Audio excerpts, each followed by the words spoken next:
Welcome to Movie Mash. Today we're going to recap a criminal conspiracy based on a true story called Pain Hustlers. Please don't forget to subscribe for more interesting recaps. In 2011, Liza Drake is a struggling single mom working as a dancer in Florida. She's trying to make ends meet while raising her teenage daughter, Phoebe, and dealing with Phoebe's dad in Savannah. One day, she meets Pete Brenner at the club where she works. They have a friendly chat, and he offers her a job with a $100,000 annual salary. Things take a turn when Phoebe and her friends get suspended from school for starting a fire near the campus. Liza, called into the school, takes Phoebe and her niece home, currently living in her sister's garage. After a money-related argument with her sister, Liza and Phoebe move into a motel. It's there that Liza meets Camille and Sydney. After her car is repossessed, Liza decides to take Pete up on his job offer and tracks him down to his office at pharmaceutical company Zana.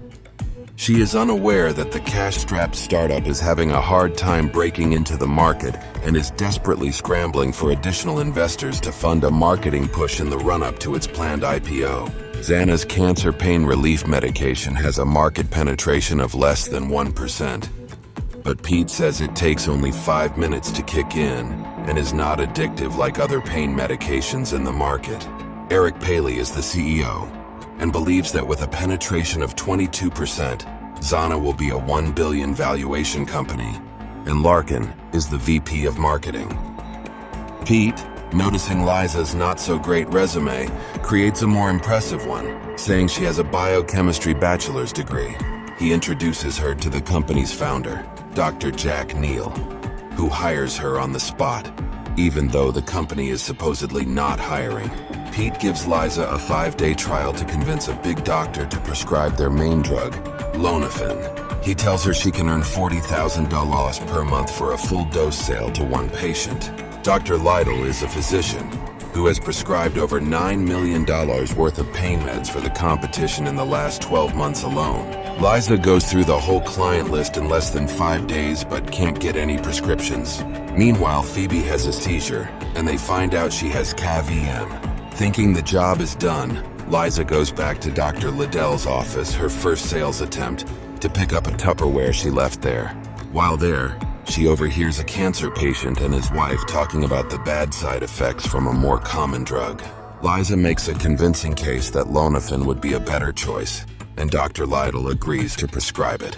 Liza also asks him to join their speaker program, where he can share his positive experience with the drug as a doctor.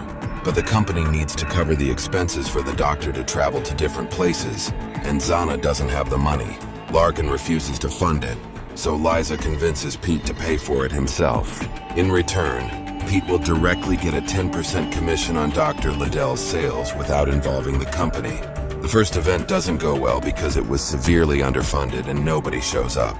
Dr. Lytle is about to break ties with Zana despite his patient praising the drug.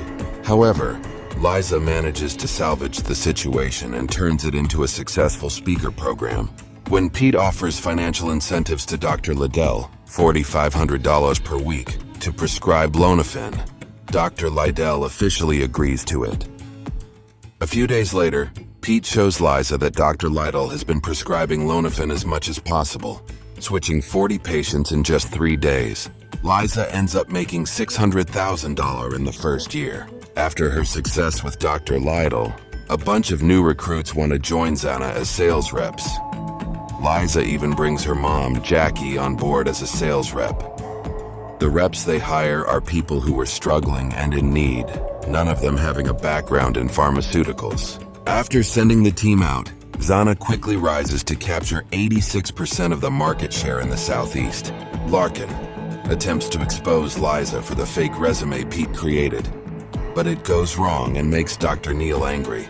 Instead of punishing Liza, Dr. Neal promotes her to National Sales Director and Pete to COO, leading to Larkin getting fired. Zana goes public with its IPO and sees a 400% gain in just 3 days. With increasing profits, they move to a bigger office, and Dr. Neal's peculiarities become more apparent.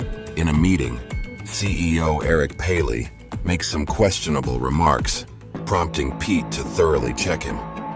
He discovers Paley's smartphone is recording the meeting.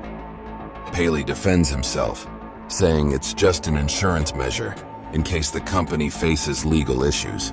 Paley gets fired but cashes in on his company shares, making millions. Although Liza has $6 million in stock options, she can't sell them yet as they still need 6 months to vest. Dr. Neil becomes frustrated as sales plateau, urging Liza and the team to promote the drug for uses not officially approved, targeting all types of pain instead of just cancer, even though the drug is only approved for cancer pain. He also instructs Liza to fire her mother, Jackie, after a questionable encounter following a speaker program. Jackie was initially hired by Liza as a representative in the first group. Liza discusses her new directives with Dr. Lytle and is disheartened when he readily agrees to prescribe Lonafen off-label. Meanwhile, Phoebe has another seizure during a school rehearsal. The doctor informs Liza that the arterial mass in Phoebe's brain has grown, and she needs surgery to remove it. Liza tries to use her Xana stock options as collateral for a loan to cover Phoebe's surgery expenses, but the bank rejects her due to the pharmaceutical industry's volatility. Following Dr. Lytle's arrest in a DEA sting operation, Liza thinks Xana is done for.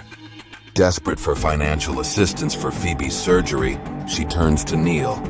Instead of offering direct help, Neil encourages her to use the crisis as fire for inspiration, drawing parallels to his own experience when his wife was dying from cancer, and he came up with Lonafen. After Camille's husband, Sidney, dies from a Lonafen overdose, and Camille harshly rejects Liza's condolences, Liza decides to testify to the U.S. Attorney's Office investigating Xana. She admits her involvement in building Xana's speaker program and making their bribery program compliant. When asked about others involved, she provides the names Eric Paley, Pete Brenner, and Jack Neal. However, she's told that testimony alone isn't sufficient and they need stronger evidence linking Neil to the wrongdoing. Liza explains the difficulty as Neil has distanced himself from the day-to-day operations. During the next speaker program, Liza tries to take a printout from Pete's jacket, but he catches her in the parking lot. He discovers the printout in her purse.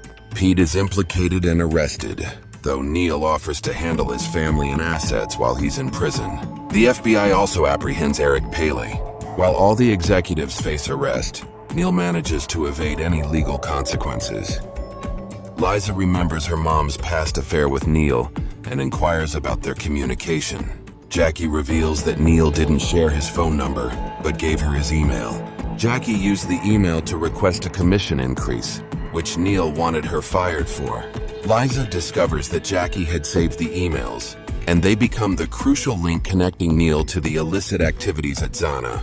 During the U.S. attorney's depositions, experts reveal that Lonafen is essentially fentanyl.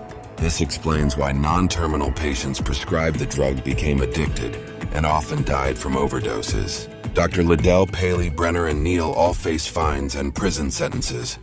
Liddell for 40 months, Paley for 16 months, Brenner for 36 months, and Neil for 66 months. Despite a sincere apology in court and the U.S. attorney's recommendation that Liza not serve prison time to encourage future whistleblowers, the judge sentences her to 16 months, stating that her actions driven by greed cost lives. 15 months later, Liza is released early, and together with her mother and some original sales representatives from Xana, has established the cosmetics company they had envisioned when Liza was still living in her sister's garage. Liza rarely reflects on her previous career with Xana, except during sleepless nights. In her dreams, she finds herself running Xana as the CEO, rescuing it from the corruption that led to its downfall.